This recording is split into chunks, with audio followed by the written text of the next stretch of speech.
Hello everyone, welcome to Lukman IAS. Today we are going to have the Hindu analysis of 17th June 2021.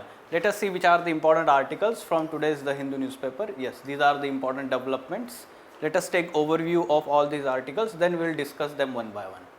First article, acquitted but not forgotten. On page number 7, op-ed page, particular article talking about recent judgment of Delhi High Court regarding right to forgotten. Right to be forgotten, this particular right that was recognized earlier in 2017 by Supreme Court. What is this particular right? Then we have to understand what are the issues or argument against such kind of judgment of Delhi High Court that was recently given, and way forward it is given. So from polity perspective, GS2 paper, this is important article.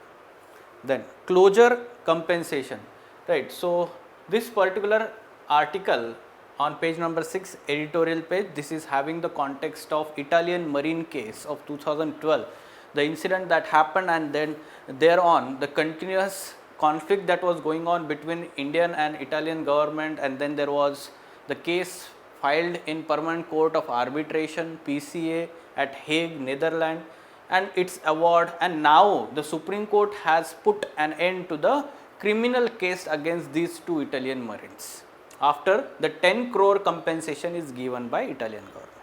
So we have to understand what was this case, because many times the new aspirants, they do not know the earlier developments, what happened at that time. So this will give a brief background to that case here. Then for prelims examination, PCA as an international organization, so we need to know basics about such organizations.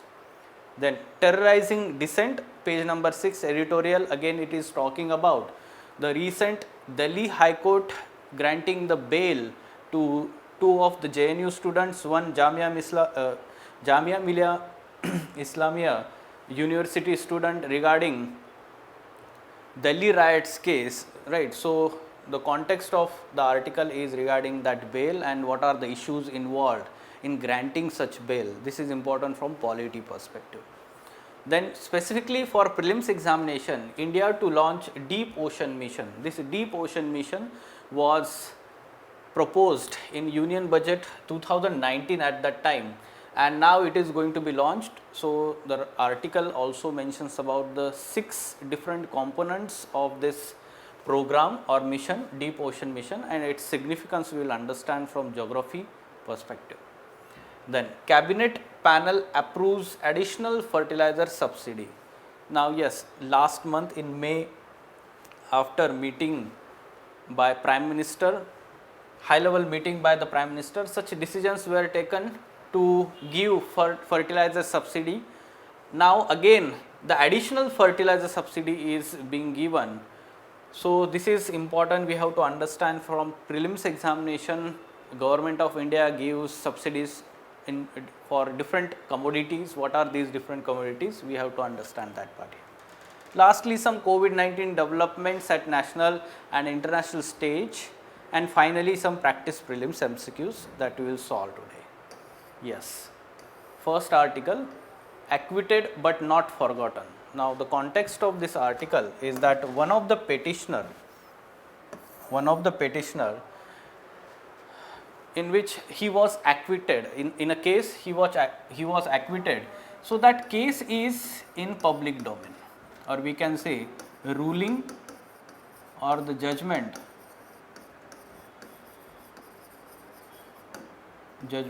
is in public domain. And yes, the person who is acquitted, he now wants this particular judgment to be removed from the public domain, as according to him, he wants his personal information to be deleted from the public domain. Okay, so this demand that was put forward before Delhi High Court is accepted, and now it ordered the removal of one of its own judgment from easy access. Okay, from search engines and those, let's say, platforms which are providing these judgments. There are many such legal platforms, right? So they provide such judgments. So now what are the issues here? What is right to be forgotten? We have to understand the meaning here. The meaning is that every person has right to have personal information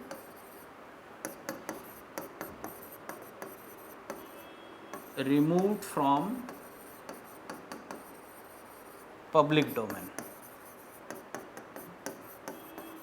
Right, for example internet, right, so it demands to be such personal information is demanded to be removed from public domain. This is called as right to forgotten. Okay, the basic meaning here. Now we have to understand the Supreme Court stand on it.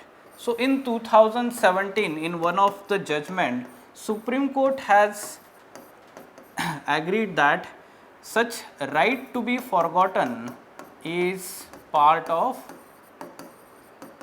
right to privacy, is part of right to privacy.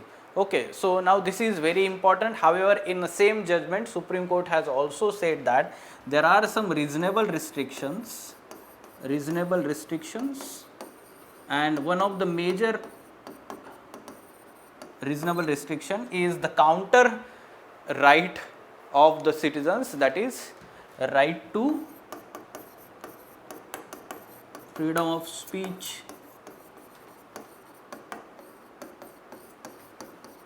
right. So this is also important, and freedom of press is part of freedom of speech, and yes, the press, or we can say the public domain, internet, is part of such freedom of speech and expression. So reasonable restriction like this one can be there for this right to be forgotten. This is the present stand of Supreme Court. Now what are the arguments against removal of judgment from public domain? That means there are some problems also. So arguments against: first thing we have to understand that such judgments, when they are in public domain, there is some kind of public scrutiny of such judgment.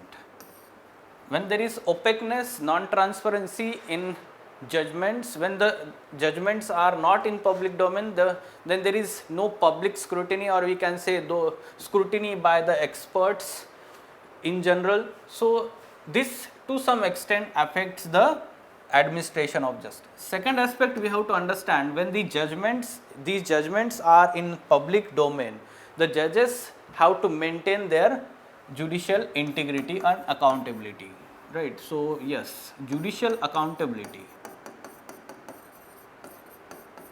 and judicial integrity, right, they are also being accountable to the people now, and they ensure that the trust of the people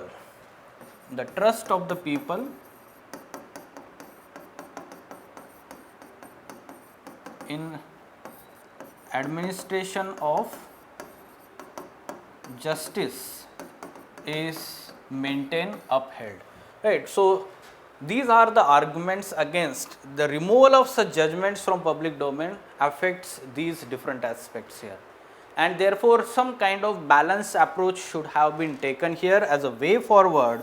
What we can mention as a way forward here is that instead of completely removing judgment,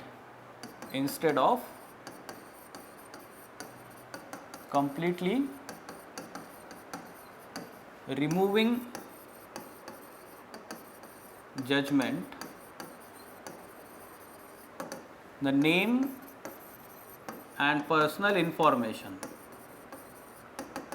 like email ID, mobile number, or other such information, if it is mentioned in that ruling, can be removed, and in its place, like Mr. A or the other personal information, there can be blank, right. So can be let's say other information can be maintained as it is, because the essence of judgment should be understood, and it is very enriching that these judgments are in public domain, the further scrutiny, the inputs further taken by the judiciary from the feedback from the experts, this is also important aspect. Again, we have to understand one term that was mentioned in this article, Streisand effect. Streisand effect. What is the meaning of this Streisand effect? It is actually a social phenomenon which says that whenever there is attempt to hide, or we can say remove such kind of information from the public domain, then there is more probability that it spreads more, especially on internet. We observe such kind of information. Suppose there is any censure of any particular film, suppose any film is censured, or we can say banned in India, then what happens is on illegal platforms on internet, immediately that surfaces, right. So if you remember the one of the documentary made by one of the director from UK on Nirbhaya case in 2013 or 14, I guess, that documentary was released and immediately banned after 1 or 2 years, but that continued to be on internet for long period of time. So such effect is called as Streisand effect, right. So the judgment actually ignores this Streisand effect, and this should be considered, right. So you can mention such let us say examples, or we can say references, Streisand effect also. So for that purpose, such judgments which are very important to remain in a domain, public domain, at the same time right to be forgotten. The arguments in support of right to be forgotten should be also understood, because the person should have right to delete the information by himself also on any such social media platform or other platforms also. At present, what is the mechanism? At present, when the person does not want to have the information on any platform, then person directly files the complaint or feedback with that platform. Suppose any social media platform is there, or any other internet platform is there, any company is there on its website. So right, so directly the person can complain to that company, and then company according to its own policy decides whether to remove that information or not. The another argument against such let us say right to be forgotten and in favor of right to freedom of press is that whenever suppose a famous personality is there, and suppose there are sexual harassment accusations against that famous personality, and suppose that person is acquitted later on. So if we are taking the present example of Tarun Tejpal, the editor of one news magazine, right. So he was recently acquitted by trial court in sexual harassment at workplace case,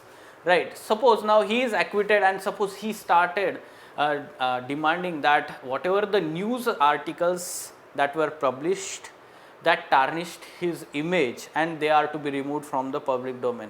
But this should not happen, right. This cannot happen, because here right to freedom of speech and expression or right to press is very important as compared to right to be forgotten of that person. Now similar kind of judgment was there in US federal court also, right. So we have to understand the balance that is to be maintained here, right. So discuss the issues involved in ensuring right to be forgotten as an integral part of right to privacy, right. So here you need to understand both arguments in favor, arguments against. Okay, so how to maintain the balance, this is important aspect here. Fine. Okay. Now moving on to next article, closure compensation. Now Enrica Lexi case, famously known as Italian marine case, what happened there in 2012,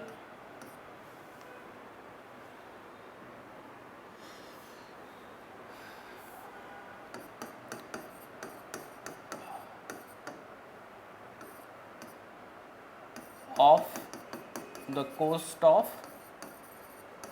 Kerala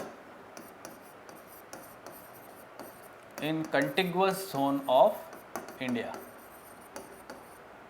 Contiguous zone of India. There are 3 zones maritime zones under United Nations Convention on Law of Seas, UNCLOS, right. So, territorial waters up to 12 nautical miles, further 12 nautical miles is we have contiguous zone, and from baseline to 200 nautical miles we have EEZ, exclusive economic zone, and beyond that we have high seas. Earlier in the Hindu analysis we discussed about these maritime zones, right. So, contiguous zone is the 12 nautical miles beyond the territorial waters, and some kind of, let us say, concurrent jurisdiction of foreign country and the India. Suppose if you are talking about Indian contiguous zone is there, whenever suppose any criminal case happens in this zone, at the same time whatever the case is there,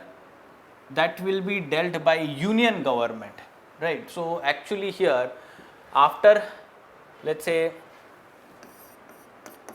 Italian Marines killed 2 fishermen in this incident, they felt that these fishermen or the boat, they were pirates, and therefore they fired against them. 2 fishermen were killed here, and there was huge uproar in Kerala. These Italian Marines were arrested, and there was many such issues that were involved here. What are the issues? First of all, let us try to understand the issues, then we will understand the judgment or ruling of this PCA also. First thing is that the jurisdiction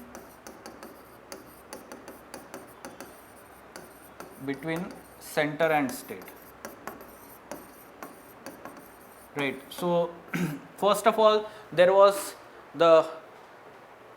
this was the bone of contention, jurisdiction between center and state. The Kerala government was demanding that it should be the trial should be in Kerala itself, while the central government was saying that no, it is the jurisdiction of union government, and therefore later on Supreme Court intervened and said that the case was transferred to the Supreme Court. This is the first issue. Second issue is that regarding jurisdiction of India and Italy, the parties here, 2 countries in this case, regarding trial of these Italian Marines, whether it should happen in India, the criminal trial. At the same time, the Italian government was of the view that the trial should happen in Italy, right. So, this was again the major issue here. So, this was solved through this ruling of PCA. Now, we can understand the ruling of PCA, Permanent Court of Arbitration.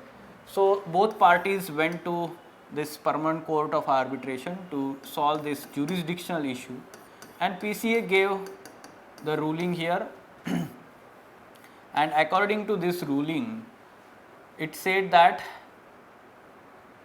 the criminal trials should happen in Italy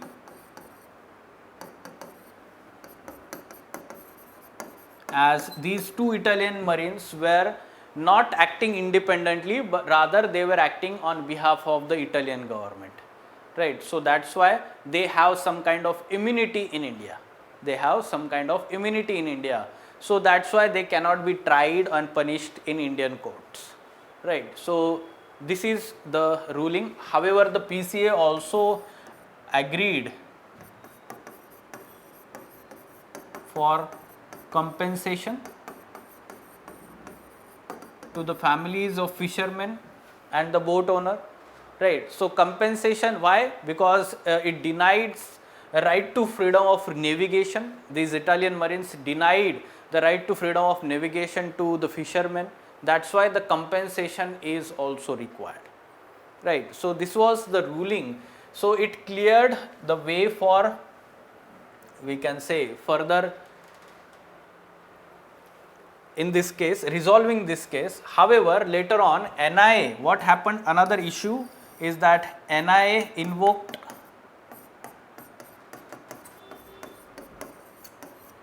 stricter anti-piracy law against them.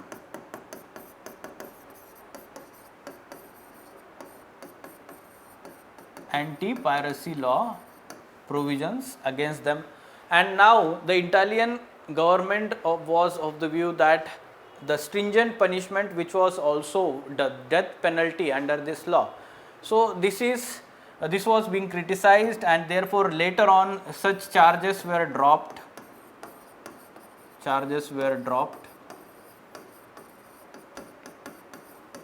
And now the Supreme Court at present is of the view that the compensation that is paid by the Italian government, 10 crore rupees, 4 crore rupees each for the kin or the hair of the fisherman, and 2 crore for the owner of the boat, right. So after it is paid, now it is paid, and therefore the criminal charges against them has been ended and the case is dismissed now before the Supreme Court.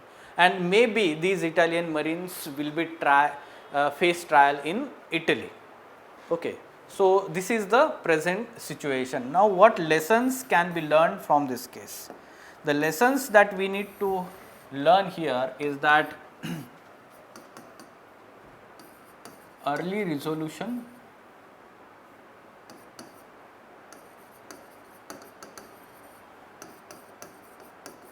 could be possible in such cases when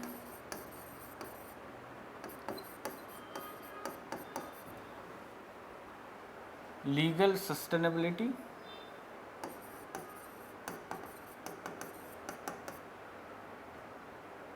or we can say when the solution is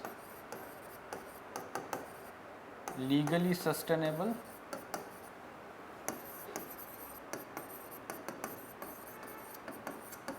as well as diplomatically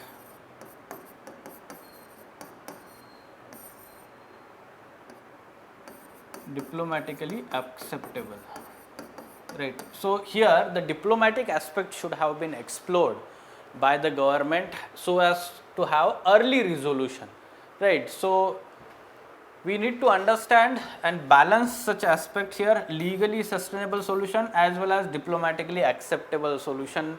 When they are balanced, then early resolution of such cases is possible. So in future, suppose such kind of cases happens, then the government should not only focus on the legal aspects or the domestic law, however the diplomatic aspects should be also explored, and then the early resolution can be possible.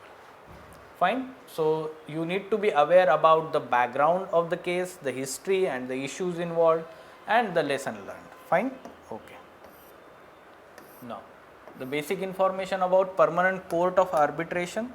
So yes, many times students get confused between these three: permanent court of arbitration, international court of justice ICJ, as well as international criminal court. All three are located in Hague, Netherlands. Okay, so that's why many times students get confused. Permanent Court of Arbitration is intergovernmental organization located in Hague, Netherlands, established in 1899. Now, it is not a court of traditional sense, but provides services of arbitral tribunals to resolve dispute. Right. So basically, whatever the dispute arise out of international agreements between member states, international organizations, or even private parties. That means not only the governments, but private parties can be also part of these disputes, and they can also file the suit here. Members, 122 member states are there. Organization is not the UN agency. ICJ is United Nations agency, right? International Court of Justice, but this is not, right? However, it is official UN observer. Now, it is located in Peace Palace that was built from 1907 to 1913 for PCA in The Hague. In addition, the building houses Hague Academy of International Law, Peace Palace Library and ICJ. That means ICC, International Criminal Court, though it is located in Hague, Netherlands, it is not located in Peace Palace here. Okay, this much information is sufficient. Now, terrorizing dissent. This particular article is having the context of recently Delhi High Court has given granted bail to 3 students. they are actually facing the charges in this case, Delhi riots case, Delhi riots 2020. Okay, so what is the view taken by the judges in this particular case? Okay, so the charges are under UPA Act.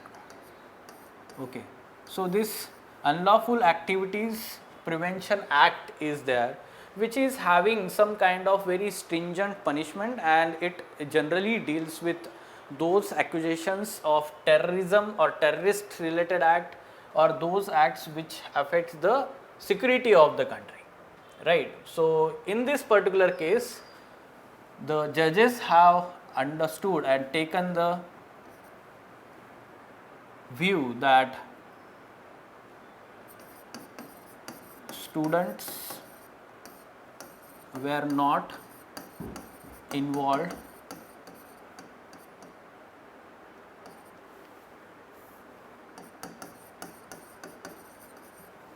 in terrorism act or such kind of funding of terrorism act resulting into such violence. Okay, this one view, and second view is that the law and order situation is different from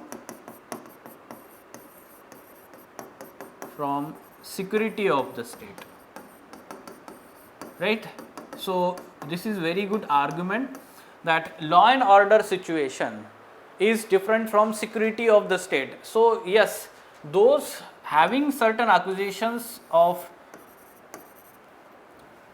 affecting the law and order situation in the particular area does not mean it affects security of the state, security of the country, right. So to some extent this is good argument, and therefore it granted bail to these students. Now what are the issues involved in granting bail under UPA Act? Actually we have to understand that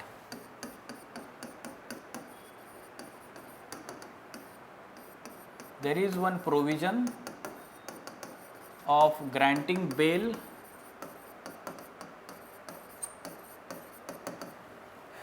under UPA Act, which is very stringent provision, and therefore whenever there is, let's say, sufficient material available against the accusers that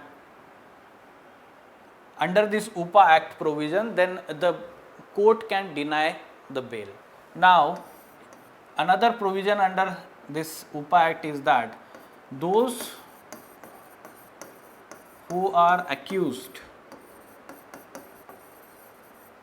need to prove that accusations are untrue or false to get the bail here. At the bail stage, in one of the judgment of Supreme Court in 2017, the Supreme Court has said that at the bail stage the detailed scrutiny of the case is not required, and suppose the judges find that there is possibility of, or we can say the accusations are true, then they cannot they can deny the bail here in this particular case. So actually these are the issues involved in granting the bail under the act. Now analysis. In analysis we have to understand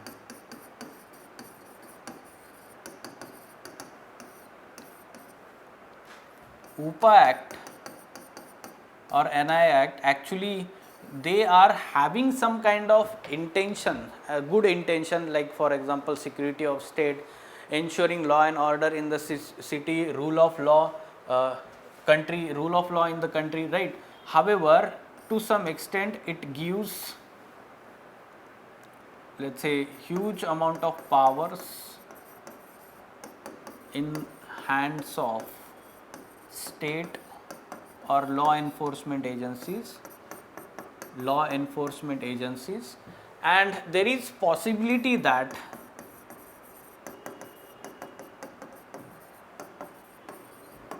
misuse or arbitrary use of this power happens. because many of earlier cases wherein the accusations, false charges under these acts have been there, it affects the human rights violations, right. Basically denying the bail to the students in this case is basically human right violation also. Along with that, we have to also understand that dissent, democracy is by dissent, and whenever the dissent is against the ruling establishment or the state, generally law enforcement agencies or the government seeks to evoke these provisions under UPA or NI Act as anti-state or anti-government activities. So dissent is very important, but not every dissent is resulting into law and order situation or threat to the security of the country, and therefore we have to understand the importance of dissent in any democracy, right. So basically this is to muzzle the dissent against anti-government policies or state, right. So for that matter, we have to understand the provisions under UPA Act are very stringent. Many a times they are misused or arbitrarily used against to muzzle the dissent against the government, right. So you should be aware about these issues involved here, right. Now the Delhi police has gone to the Supreme Court and seeking the stay on the bail that is granted by Delhi High Court. We will have follow up on this particular case in future. Fine? Okay. India to launch Deep Ocean Mission. This Deep Ocean Mission with outlay of 8,000 crore rupees that was proposed in 2019. It has 6 components. What are these 6 components? Pay attention here, very important. A manned submersible will be developed to carry 3 people to depth of 6,000 meter in the ocean with suite of scientific sensors and tools. Along with that, an integrated mining system will also be developed for mining polymetallic nodules at those depth in the central Indian Ocean.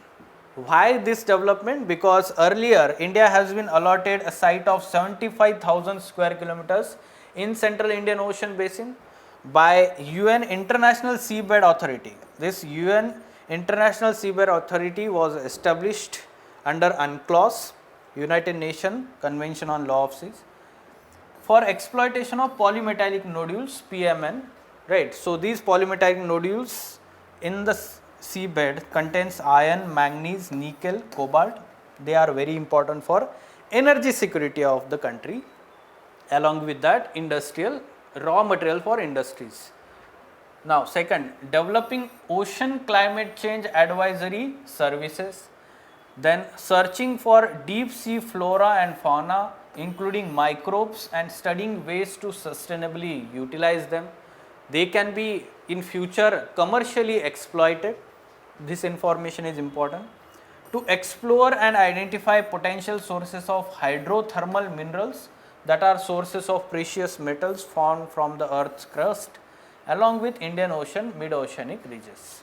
Hydrothermal minerals, precious metals.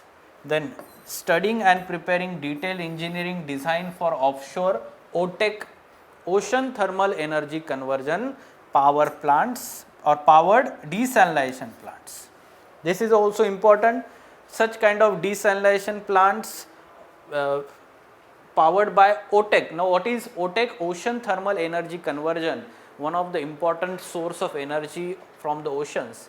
Here the temperature differences between the surface water and the underlying water, this is used for energy production. The temperature differences between the surface ocean water and the underlying water. The higher, the upper surface has more temperature as compared to the underlying waters. This difference is used here. And lastly, grooming experts in the field of ocean biology and engineering. So human resource, development of human resource, this is the last component.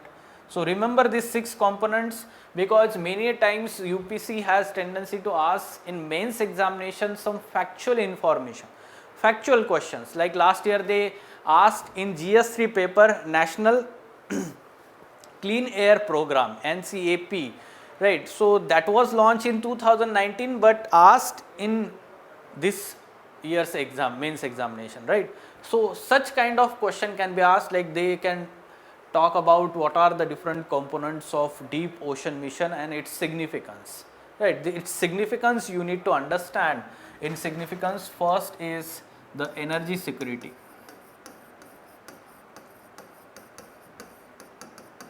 Second is that the raw material, polymetallic nodules.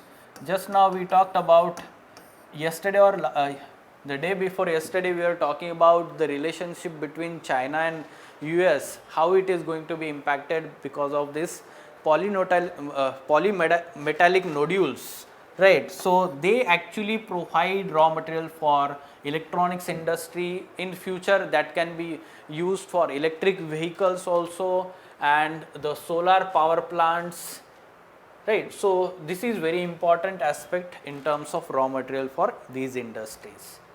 Then third, you can say that when we are talking about the commercial exploitation of flora and fauna of deep sea, so this is also going to be helpful for our food security also, right? So because the many such nutrient rich microbes or flora is there, understanding this biodiversity is going to be useful for India in future, right? Because through biodiversity we understand the genetic setup that can be used further for genetically modified organisms, food security, other such purposes.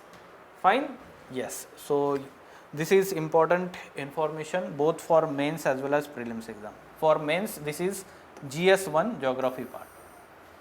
Then cabinet panel approves additional fertilizer subsidy. This is important. Yes, Cabinet Committee on Economic Affairs approved proposal to hike subsidy rates for phosphorus and potassium based fertilizers by 140% to provide relief to farmers before Kharif sowing seasons.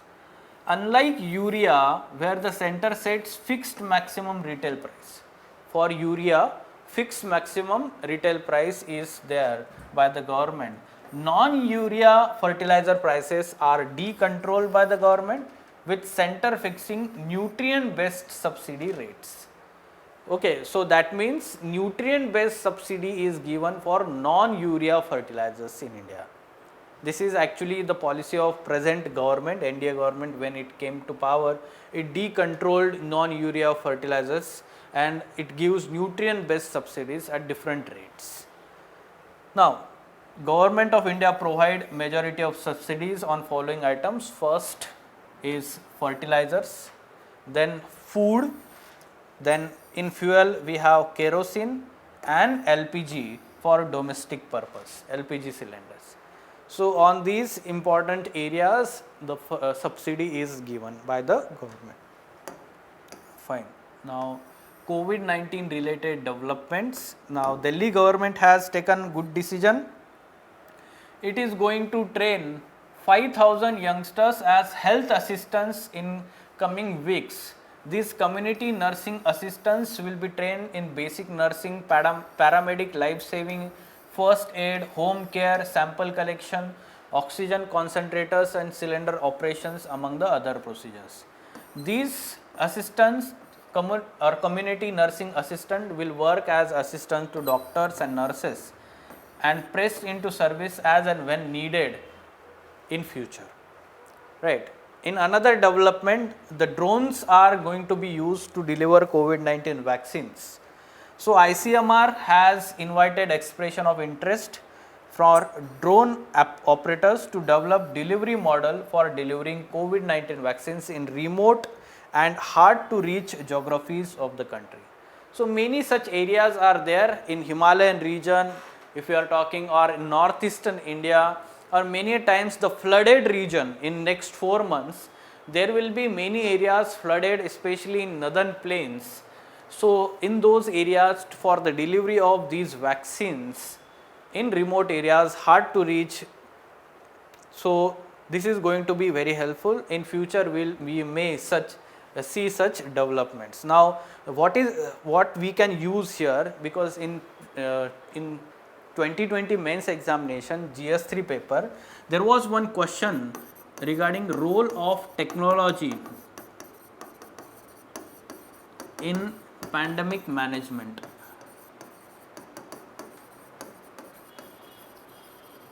And the role played by robotics and drones.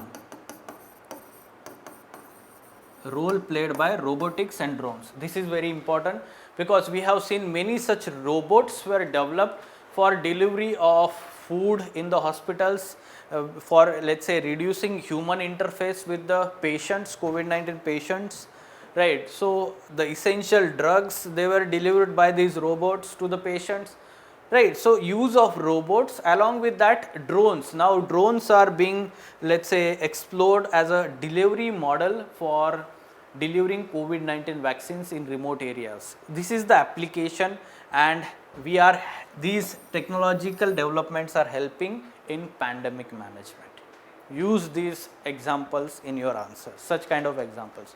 Further, we can expect such kind of question in next year also, but with different wordings or even essay topic. Fine. Yes, so try to solve this MCQ.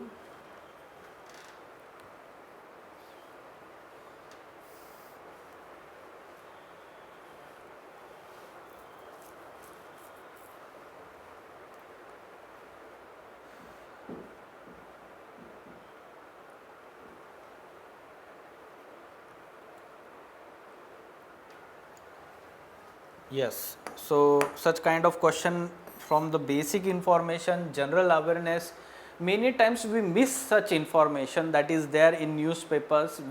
The question can be asked by UPSC. Government of India gives subsidy on which of the following items? So yes, just now we talked about on food, then on kerosene, fertilizer and domestic LPG cylinders. So 1, 3, 4, 5. So answer should be C. The earlier governments, or earlier there was subsidy on petrol and diesel also, but the market price, now it is depending on market prices. Decontrolling of these prices on petrol and diesel happened, and because of this we can understand that whatever the prices are decided of these fuels, they are on the market forces of demand and supply. Fine. So government does not administer the prices of petrol and diesel at present. However, the kerosene is given at subsidized rate. Okay. Right. So these were important articles from today's The Hindu newspaper. If you have any question, any doubt regarding the discussion that we are doing on any particular issue, you can ask in the comment box of this video. For downloading the PDF of this document, there is one link given in the description. Along with that, the links to Telegram channel of Lukman IAS are also given, where important resource materials are delivered on daily basis on this platform, which are very useful for both prelims as well as mains examination. For further information regarding the foundation batch, which is starting at Lukman IAS for 2022 examination, many students who are appearing for final year graduation examination or just completed their graduation and looking to explore the career in civil services examination, this batch of foundation batch at Lukman IAS is very apt for them. For further information regarding that batch, you can contact Lukman IAS. Thank you. Live online classes are as effective as offline classes. Ethics with S. Ansari remains the best ever choice. Do you know that ethics paper is the only paper in general studies that pays more with less efforts? One can easily secure 130 to 140 marks. Lukman IAS is a well-established name since 2014 for ethics paper. We offer 3 types of courses: Ethics Foundation course, Ethics Case Studies and Ethics Test Series. Since 2015, Lukman IAS students have maintained the records of securing the highest marks in this paper. Ethics Foundation course is starting from 21st of June 2021. Classes will be for 4 days in a week from 11 am to 1:30 pm. The course duration is of 60 days and the videos will be available for 75 days. There will be 43 classes, of which 35 classes will be focused on theory and concept building and 8 classes will be dedicated for case studies. There will be over 180 case studies and 3 tests. Since 4 months are left for prelims, one can easily finish the ethics paper before prelims itself, and it's a good opportunity. So why to wait? Contact us today for more information.